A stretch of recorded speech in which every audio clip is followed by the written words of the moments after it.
Well, I know that I mention the speed of time a lot of the time. That I talk about this earth life being a limited time offer. And I do it for the purpose of reminding us that even though we are eternal beings, these physical bodies have an expiration date. That's why it's important for us to get busy living as fully and freely as we can while we're in these bodies and doing what we enjoy doing with these bodies while we're in them. Abraham Hicks tells us this is your moment. This is what not only you came for, but what all of humanity has been posed for. This is what it's all about. To begin to be in this time-space reality while feeling your own invincibility, your own potential, your own right place, right time, your own, this is the reason that I'm alive, your own, I'm loving this furthest, most expanded part of my beingness. Wow. Pretty cool, huh? How often throughout our day do we actually feel invincible? How often do we feel filled with great potential? How often do we feel fulfilled? Just being ourselves, loving being ourselves. Because in that moment where we are just being, we're fully aware that we are experiencing the farthest, most expanded part of our beingness so far. All the time? Some of the time? Not much of the time? Do we let I don't have time stop us from doing what we want to do and enjoying what we're doing because we feel a little guilty doing it because we don't have time to do it? Do we let I'll do it later when I'm done getting all the things done that I need to do today to get through my day? Do we let it keep us focused on our least expanded, most limited part of our beingness? Eckhart Tolle wrote, "It is not uncommon for people to spend their whole life waiting to start living."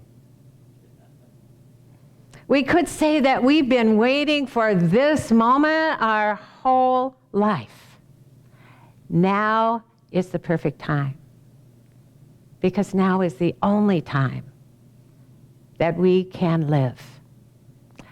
I mean, we can't relive the past. It doesn't matter how much we think about it. And we can't live the future until it gets here, no matter how much we plan for it. Now, for many of us, myself included, the portion that remains of our whole life has gotten proportionally smaller over time. We may not know how much earth life we have left, but we certainly know that it's far less than what we started with.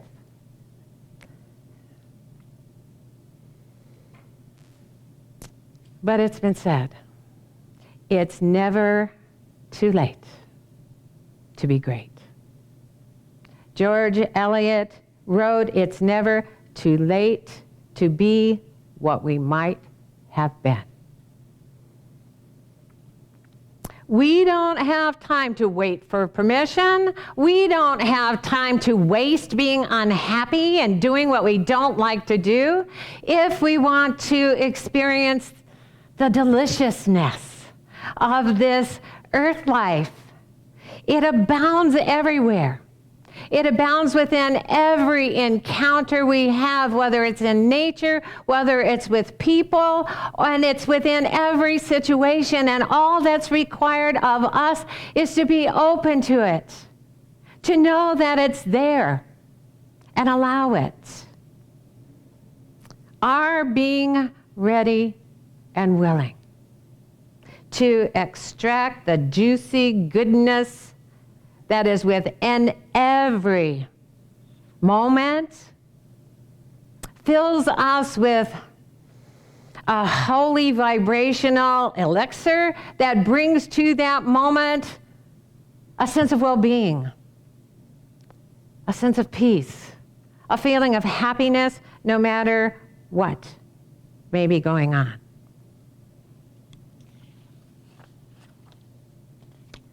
So today, rather than trying to inspire ourselves to live more fully by focusing on the diminishing time we may have left in this earth life, I'd like to invite us to focus on the timelessness that is the backdrop, so to speak, of this time, space, environment that we're living in.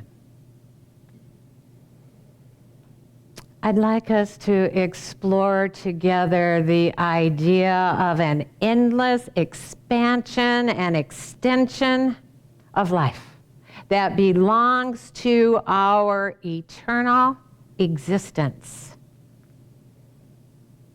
And I'd like us to do it to help us become more aware of the infinite depth and breadth of the spiritual reality in which our souls are living even now. The contrast between the eternalness of our true being and this temporary, impermanent environment we're experiencing can make our earth life and all the moments in it all the more precious and meaningful. Someone wrote, "Every minute, the heart generates enough energy to drive a truck 20 miles. In a lifetime, that energy is equivalent to driving to the moon and back." So, when you tell someone you love them to the moon and back, you're essentially saying you will love them with all the blood your heart pumps for your whole life. Now, most of us have felt at least once a love that so energized our heart that we wanted it to last forever. We may have pledged that love to someone, either privately or in wedding vows. But so often, in this world, love doesn't seem to make it to the moon and back. It doesn't seem to last. It seems to end. Sometimes we even say that it dies. So does that mean that the love that we felt that we wanted to last forever wasn't real love and that's why it didn't last? Or could it mean the love we feel in any moment is the eternal love that's forever present?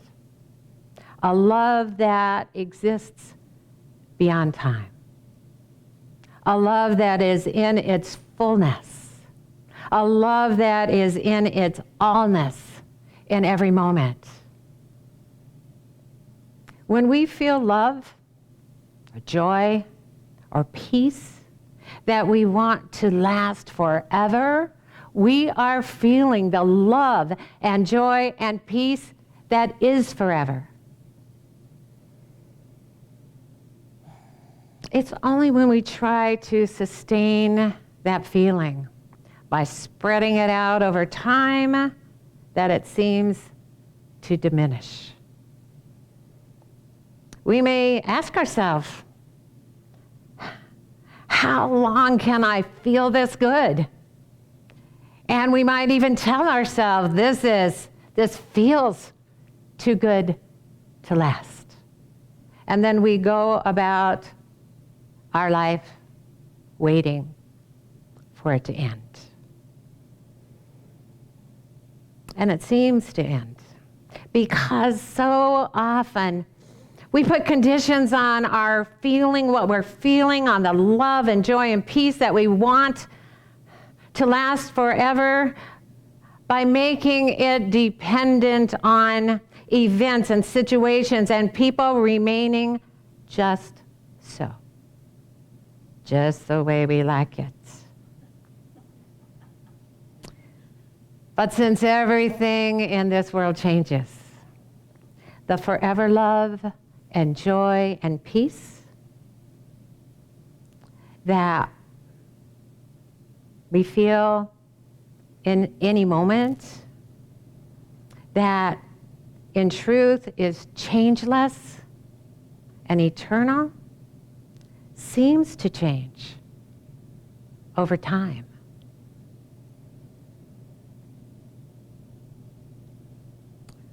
We can't get our head around what forever is, because forever isn't a concept that we can hold in our mind.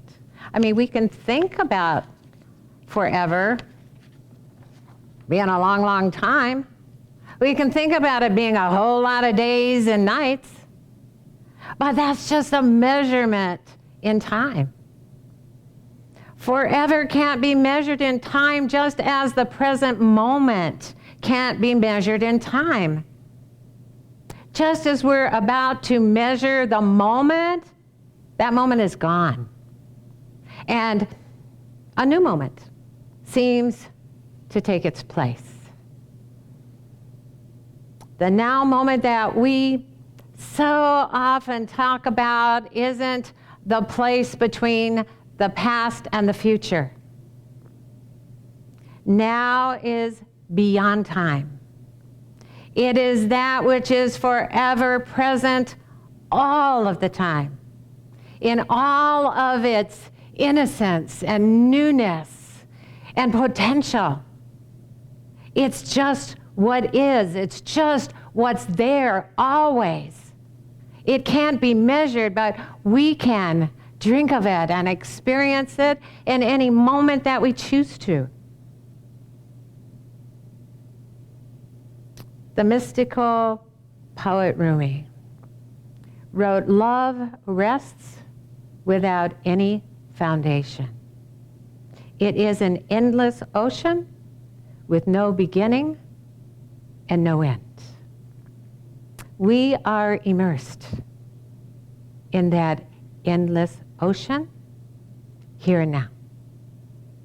We're a drop in that endless ocean, and we are that endless ocean in a drop. Love doesn't change. It remains what it is, even as it extends and it expands forever, with us immersed in it. Love is without beginning and without end, and so are we. Love was in the beginning and before the beginning, and so were we.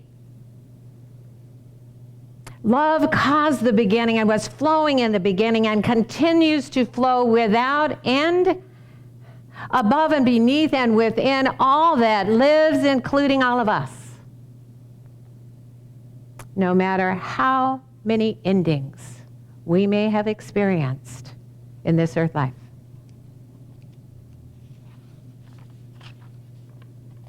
Now, as it's been mentioned, and I haven't forgotten, the title of my talk today is There's No Arrival Gates.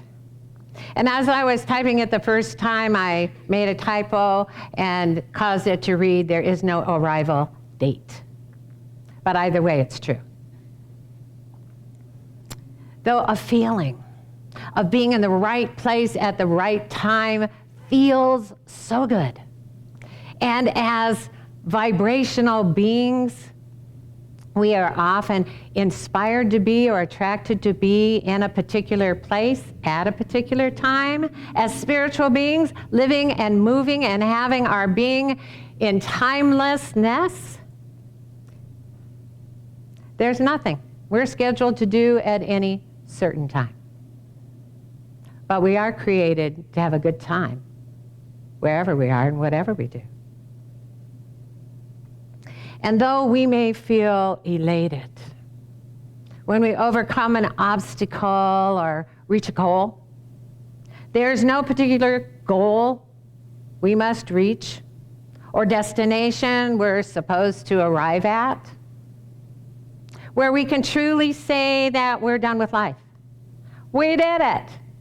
We're done. Because even when we're done with this earth life, life isn't done with us. If we want to live happily ever after, then we must live happily moment to moment. There is no other place. There is no other time. Not here and not hereafter. Happiness is now. And it's now, and it's now, and it's now. Abraham Hicks tells us, we can't get it wrong and we can't get it done. Because life is continually becoming more and more. It's expanding and it's extending with us in it as it.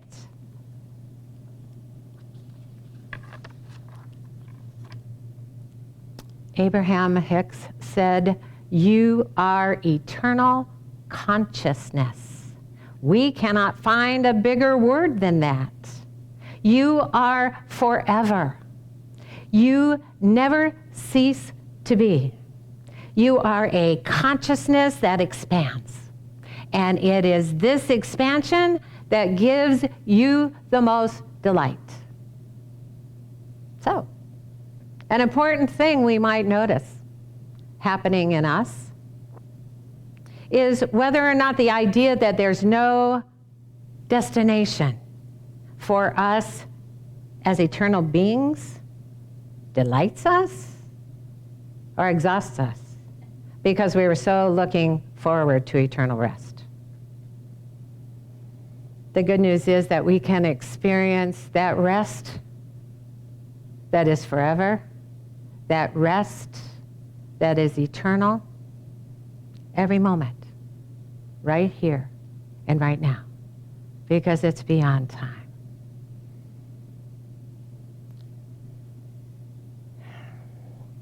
No matter what we're doing, we can feel it if we choose it.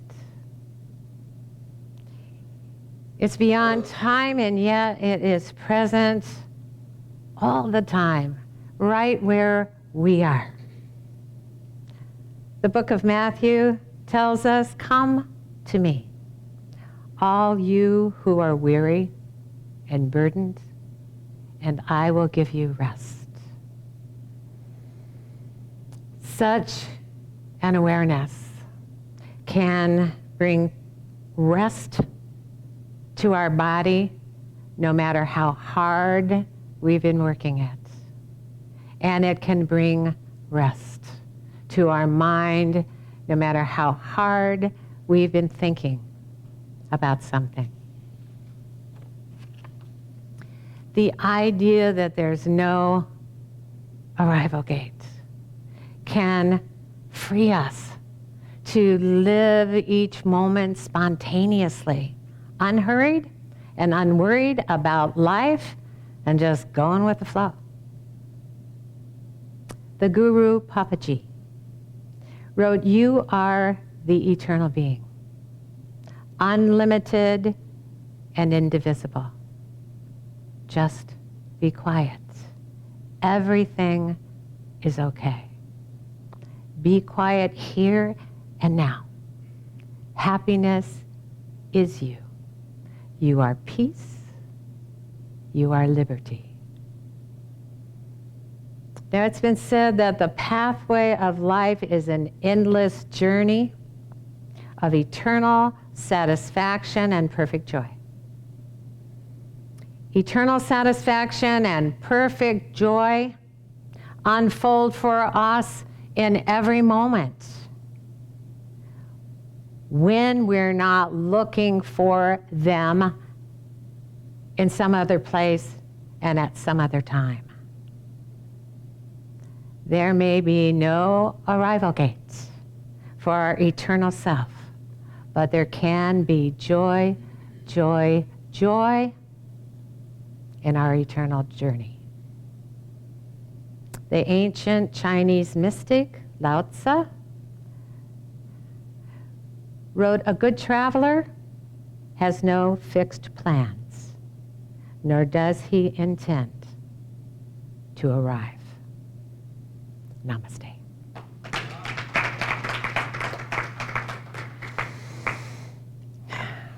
All right. Well, this is the time of our service when it is our joy, joy, joy to say thank you, thank you, thank you. So we will. Thank you for being here. Thank you for participating. Thank you, Stream Team.